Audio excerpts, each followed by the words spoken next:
aunque ese es el título, lo que voy a tratar de responder es, ¿un salvador de qué?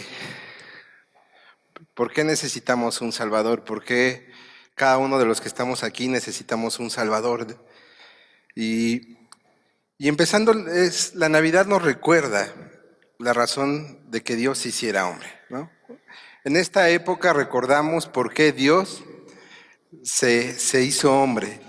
Y eso es bien importante, uno, recordar que Jesucristo es Dios. Juan 1:14 dice, y el verbo se hizo hombre. Si recuerdan, la semana pasada hablábamos de Juan y veíamos cómo, dice, en el principio estaba el verbo, y el verbo era Dios, y el verbo estaba con Dios, y por el verbo fueron hechas todas las cosas, ¿no? Lo que nos dice entonces podemos concluir es que el verbo, o sea, Jesús, la palabra, dicen otras traducciones, el logos en griego, que Jesús era Dios. Y Juan empieza diciéndonos así, ¿no? En el principio Jesús estaba con Dios Padre, pero Jesús era Dios. Pero Jesús también por medio de él fueron creados, dice, todas las cosas. Y en Juan 1:14 dice, y el verbo Jesús se hizo hombre y habitó entre nosotros. Entonces hay dos verdades que recordamos en Navidad. Uno es que Dios mismo, Jesús, Dios mismo se hizo ¿qué? Se hizo hombre. Y hemos contemplado, dice Juan, su gloria, la gloria que corresponde al Hijo unigénito del Padre, lleno de gracia y verdad. Y luego el mismo Juan, en Juan 3:16 dice, porque tanto amó Dios al mundo, es un versículo que a lo mejor muchos se saben, que dio a su Hijo unigénito, para que todo el que cree en Él no se pierda, mas tenga vida eterna. Lo que nos recuerda Juan es una vez más es que Dios ama a cada persona de este mundo. ¿No es verdad que dijo, tanto amó Dios a qué? Al mundo. Y si recuerdan, la semana pasada veíamos que en el Evangelio de Juan la palabra clave es amor, ¿no? Que una y otra vez se utiliza la palabra amor. Y Juan dice, y nos recuerda que Dios amó tanto al mundo, dice, para que todo el que cree en Él. Y es bien importante esta frase que dice creer en Él. Una manera de decirlo podría decir confiar en quién, en Él. Porque la Biblia dice que los demonios creen, tiemblan, pero no han alcanzado salvación. O sea, los demonios saben que Jesucristo murió en una cruz, creen en eso, pero no confían en eso. Durante muchos años de mi vida, 24, aunque hubo a lo mejor 2 o 3 años en los cuales era dudoso, pero en la mayoría de esos 24 años, si tú me preguntabas si creía que Cristo había muerto en la cruz, mi respuesta era sí, ¿no? Porque así me lo enseñaron, porque así veo películas, pero no confiaba en eso. No confiaba en lo que Jesús había hecho por mí. No había puesto mi confianza en Jesús. Y cuando Juan dice creer, por eso añade unas palabras, dice creer en quién, en Él. Es confiar en Él, es depositar tu confianza en quién, en Jesús. No solo reconocer que Él murió, no solo decir sí creo que Él murió en la cruz, sino es confiar plenamente en Él. Y dice, y de tal manera amó al mundo para que todos los que confían en Él, dice, no se pierdan, mas tengan vida eterna. Y de aquí sacamos que en todos los seres humanos necesitamos una relación personal con Dios. De aquí sacamos de que todos los seres humanos necesitan una relación de confianza con Cristo. Y es por eso que muchas veces hablamos de confiar, de tener un Dios personal. Ahora, ¿qué necesita? ¿Qué necesitas? ¿Cuál es tu problema? ¿Qué problemas tienes? Si yo empezara a hacer encuestas acerca de qué quisieras quitar de tu vida, ¿de qué quieres, decía un Salvador, de qué quieres Dios que te salve? Muchos dirían, ¿sabes qué? Necesito ser salvado de una adicción, ¿no? Otros ni siquiera lo reconocen. Ya es un problema más, ¿no? Otros dirían, necesito que salves un salvador para mi matrimonio. Necesito tener buenas relaciones con mi esposo o con mi esposa. Necesito que ya no haya gritos, que ya no haya pleitos, que ya no haya discusiones. Alguien más decía, necesito tener buenas relaciones, ¿no? con mis hijos. Necesito mejorarlas con todo mi entorno. Alguien más a lo mejor dice, necesito alguien que me salve de mis enfermedades, ¿no? Estoy malo y estoy desahuciado o tengo muchas enfermedades. O alguien más dice, alguien necesito que quiten de mí la tristeza, la amargura, el enojo, la ira. O sea, necesito que quiten de mí estos sentimientos. Y a veces pensamos que eso es lo que básicamente necesitamos de Dios. A veces es salud, a veces paz. A veces creemos que son los problemas con el dinero, o la persona, o la situación. Pero si miramos más en el fondo de nuestras vidas y hacemos un análisis bien consciente de nuestras vidas, y si miramos más al fondo de la Escritura y la leemos realmente desde el fondo, nos damos cuenta que en realidad lo que necesitamos es un Salvador, pero de nuestros pecados.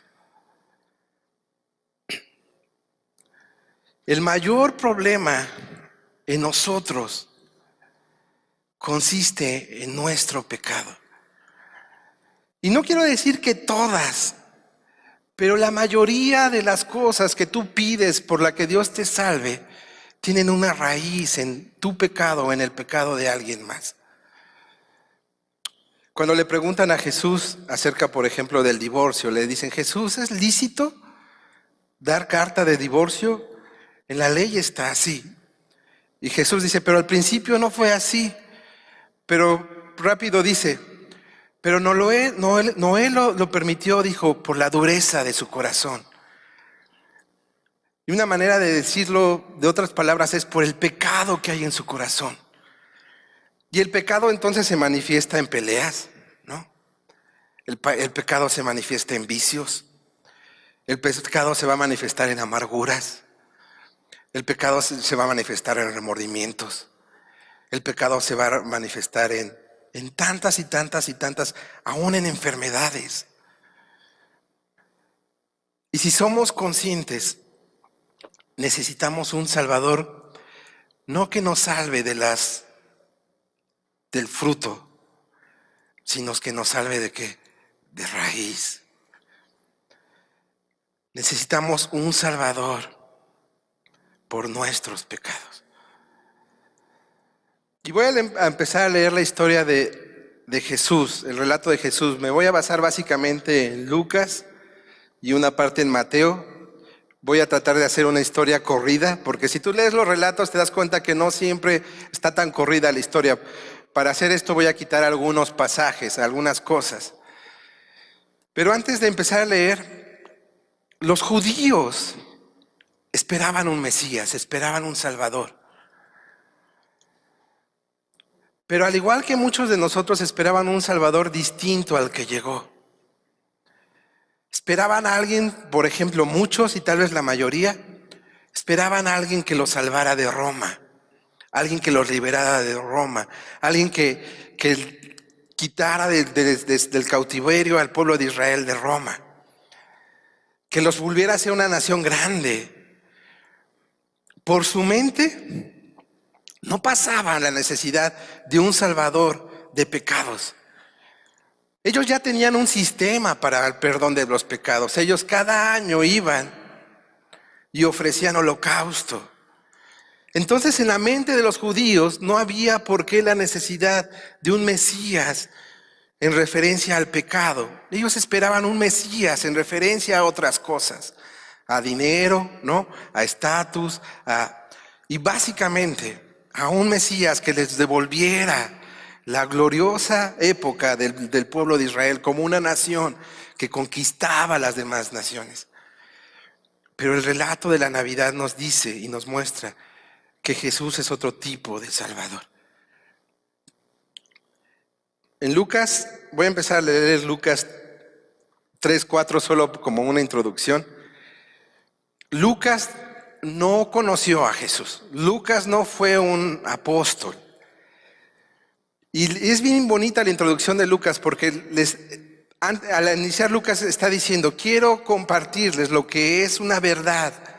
He hecho muchas investigaciones, casi es lo que dice Lucas, para compartir algo que nos han enseñado y para que podamos ver que lo que nos han enseñado y nos han transmitido es que es verdadero, es real.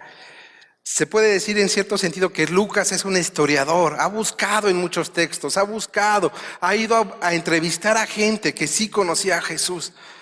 Dice, por lo tanto yo también, excelentísimo Teófilo, habiendo investigado todo esto con esmero desde su origen, he decidido escribírtelo ordenadamente para que llegues a tener plena seguridad de lo que te enseñaron. Lucas está diciendo, hice una investigación para que no te quepa duda. Yo no sé a todos cuántos le quepan duda, ¿no? Pero cuando tú haces algo y escribes algo y redactas algo, es porque sabes que eso es importante y porque sabes que eso se tiene que transmitir a los demás. En la Biblia encontramos 4 relatos acerca de la Biblia de Jesús. No hay ningún historiador, ninguno serio que dude la existencia de Jesús. Lo que está diciendo entonces Lucas, te voy a decir algo que es verdadero. Te voy a decir que lo que te hemos enseñado, lo que se te ha transmitido no es mentira, porque yo he investigado. Y luego voy a brincar a Lucas 26 que empieza, dice, a los 6 meses Dios envió al ángel Gabriel a Nazaret, pueblo de Galilea, a visitar a una joven virgen, comprometida para casarse con un hombre que se llamaba José, descendiente de David. La virgen se llamaba María. El ángel se acercó a ella y le dijo, te saludo, tú que has recibido el favor de Dios, el Señor está contigo. Ante estas palabras, ¿te imaginas que un ángel viniera y te dijera, hola, ¿cómo estás? ¿No? A lo mejor con otras palabras, pero así, ¿cómo estás, Charlie? Dice la escritura, ante estas palabras, María se perturbó, ¿no? O sea, María se confundió. Yo creo que si viene un ángel y se presenta delante de ti, tú también que te perturbarías, ¿no? Dice, se perturbó y se preguntaba, ¿qué se podría significar este saludo? Fíjense, María, aparte de preguntarse, tuvo miedo porque el ángel dijo, no tengas ¿qué? Miedo. A María le dio miedo la presencia de este ángel. Dice, María, Dios te ha concedido su favor. Le dijo el ángel, quedarás encinta, embarazada, y darás a luz un hijo y le pondrás por nombre Jesús. Él será un gran hombre y lo llamarán Hijo del Altísimo. Dios, el Señor, le dará el trono de su padre David y reinará sobre su pueblo de Jacob para siempre. Su reinado no tendrá fin. Hasta aquí todo va bien con el Mesías, ¿no? Habla de un ¿qué? De un rey, del linaje de David, de un reinado que no va a tener ¿qué? No va a tener fin. Aunque es un reinado diferente al que muchos judíos en esa época se imaginaban. Y ahora, algo interesante, ¿cómo dice que le va a poner su nombre? Dice, ¿le pondrás por nombre qué? Jesús. Jesús viene del griego y su origen está en el arameo, en el hebreo, en la palabra, en el nombre de José. José y Jesús en realidad Josué. Josué y Jesús es lo mismo, solo uno que tiene raíz hebrea y el otro tiene raíz griega. Y Josué y Jesús significa Dios salva, o Jehová o Yahvé es salvación. Entonces cuando le está diciendo a María, y le pondrás por nombre Jesús, lo que le está diciendo, y le pondrás por nombre Dios es salvación. Dios salva. Desde el nombre nos dice cuál es la finalidad del nacimiento de Jesús. Es que salvar, es salvar. Luego me voy a Mateo 18:22. El nacimiento de Jesús, el Cristo, fue así.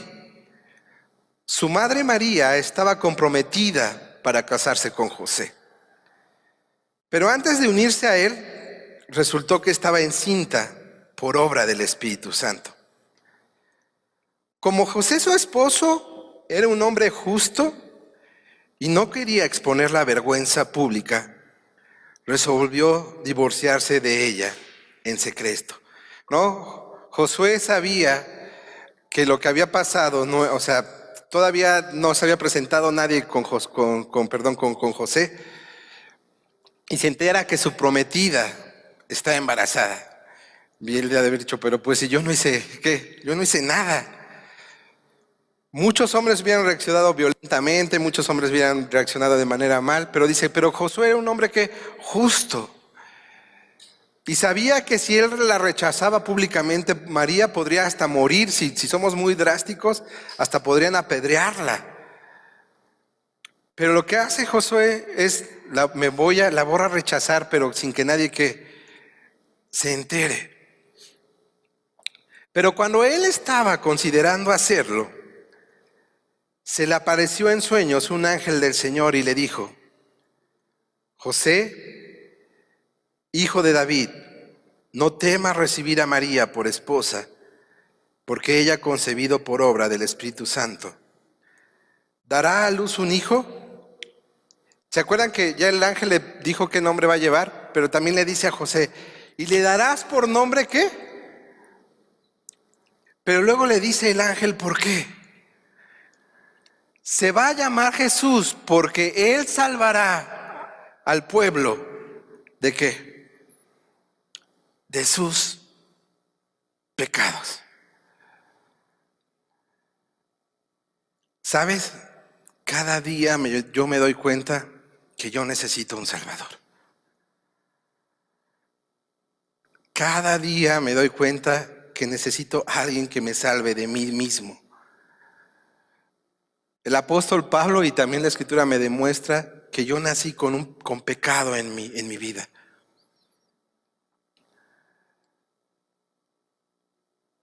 Y la Biblia me muestra, y yo lo he comprobado, que la consecuencia de ese pecado es destrucción. Y que mi pecado en mi vida, sin un Salvador, en realidad lleva hacia la destrucción, ¿no? Y por eso vemos divorcios, por eso vemos muerte, por eso vemos guerra, por eso vemos enfermedades, cada día más enfermedades, ¿no? Y cada día me doy cuenta que necesito un Salvador. Pero me doy cuenta que no necesito un Salvador para las consecuencias. Necesito un Salvador para la raíz. Quiero leer Romanos 7, parte del 8. Si tienes tu Biblia, yo te invito a que la puedas traer. Pablo dice, 7:21, así que descubro, y hace poco veíamos esto, esta ley, esta verdad, que cuanto quiero hacer el bien, me acompaña el mal. Porque en lo íntimo de mi ser me deleito en la ley de Dios, pero me doy cuenta que en los miembros de mi cuerpo hay otra ley, que es la ley de pecado. Esta ley lucha contra la ley de mi mente y me tiene cautivo. Soy un pobre miserable. ¿Quién me librará de este cuerpo mortal? Gracias a Dios por medio de Jesucristo nuestro Señor. En conclusión, con la mente yo mismo me someto a la ley de Dios, pero mi naturaleza pecaminosa está sujeta a la ley del pecado. Por lo tanto, ya no hay ninguna condenación para los que están unidos a Cristo Jesús, Pues por medio de él, la ley del Espíritu me ha liberado de la ley del pecado y de la muerte. Lo que está diciendo Pablo es que él no puede. Lo que está diciendo Pablo es que él solo no puede, aunque conoce los estatutos de Dios y sabe que son buenos, santos, y que anhela llevarlos a cabo. Lo que está diciendo Pablo es: no puedo. Mi cuerpo no permite, mi mente no permite, mi ser no permite cumplirlo. Y dice: ¿quién me librará? Y Pablo da la respuesta: ¿quién me salvará? Dice: gracias a Dios. ¿Por quién? Por Cristo. Y a veces lo que hacemos al leer es que separamos los capítulos, pero la realidad en el original viene corrido todo, ¿no? Y si tú sigues leyendo corrido, dice: pues por medio de él, la ley del Espíritu de vida me ha libertado ¿de qué? De la ley del pecado. Por eso la Escritura dice que Jesús no solo te perdona, sino que te transforma, te cambia, te hace un nuevo ¿qué? Un nuevo ser. No solo perdona. Y cuando le dice el ángel a José y a María: vas a poner por nombre Jesús, porque Él los salvará de sus pecados, no se refiere solo a perdón, se refiere también a ¿qué? A transformación. Y yo me doy cuenta que día a día necesito un Salvador, porque en el momento en que me alejo de mi Salvador, mi carne vuelve a ¿qué? Vuelve a ganar. Pero si yo me mantengo con mi Salvador, si yo reconozco que es mi Salvador y me mantengo ahí, entonces, como dice Pablo, Él me libra de la ley de ¿qué? Del pecado. A veces he oído a gente que me dice: es que ¿sabes qué? Como dice Pablo, la carne está y por más que luche, no puedo ¿qué? Vencer. Y le digo: sí, sí dice eso Pablo, pero sigue leyendo. Lo que dice es que gracias a Dios Él te puede ver que vencer de la ley del pecado. Y cuando Dios cambia eso, cuando Dios te salva de tu pecado, obviamente los frutos van a empezar a ser ¿qué? Diferentes. Obviamente tu matrimonio va a ser un matrimonio ¿qué? Diferente. Obviamente tu vida va a ser diferente. Obviamente tú vas a poder vencer muchas tentaciones. Pero Dios quiere ser el salvador de ¿qué? De la raíz, no de las ramas. Dios quiere la raíz, no las ramas. Y dice: todo esto sucedió para que se cumpliera lo que el Señor había dicho por medio del profeta: la Virgen concebirá y dará unos hijos y lo llamará Emmanuel, que significa Dios contigo, Dios con nosotros, Dios contigo. Cuando José se despertó, hizo lo que el ángel del Señor le había mandado y recibió a María por esposa, pero no tuvo relaciones conyugales con ella hasta que dio luz a un hijo, a quien le puso por nombre Jesús, Salvador. Voy a brincar a Lucas. Por aquellos días, Augusto César decretó que se levantara un censo en todo el Imperio Romano. Este primer censo se efectuó cuando Cirenio gobernaba en Siria. Así que iban todos a inscribirse, cada cual a su propio pueblo. Y esto es bien importante, ¿no? Porque Jesús venía del linaje ¿de qué? De David. Y necesitaban nacer ¿en dónde? ¿En dónde? En Belén.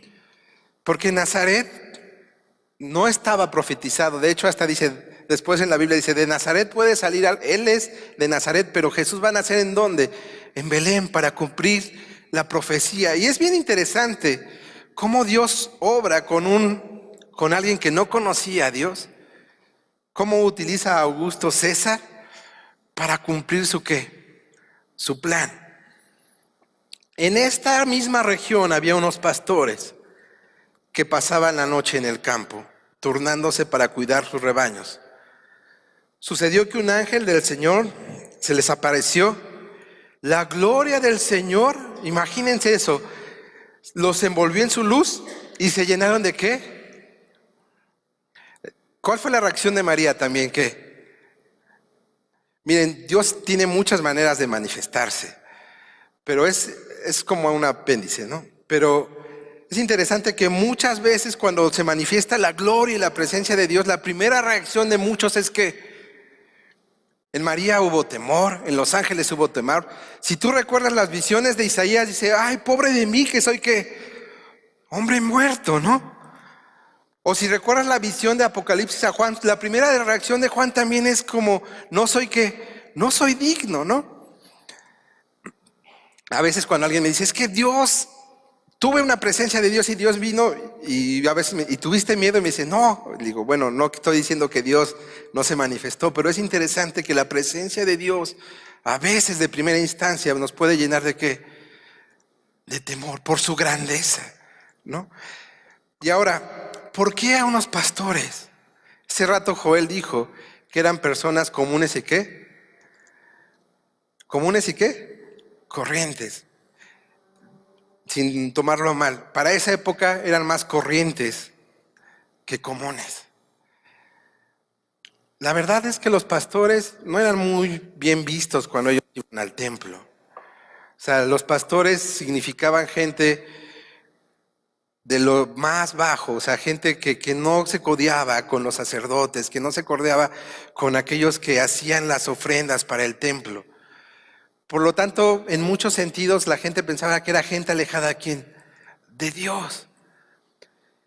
Y como decía bien Joel, la manifestación de los ángeles a los pastores es para recordarles que este Salvador vino ¿a quién? A todos. A todos. Y la salvación de Cristo es ¿para quién? Para todos. Y la salvación de los pecados es ¿para quién? Para todos. Y la transformación de las vidas es ¿para quién? Para todos.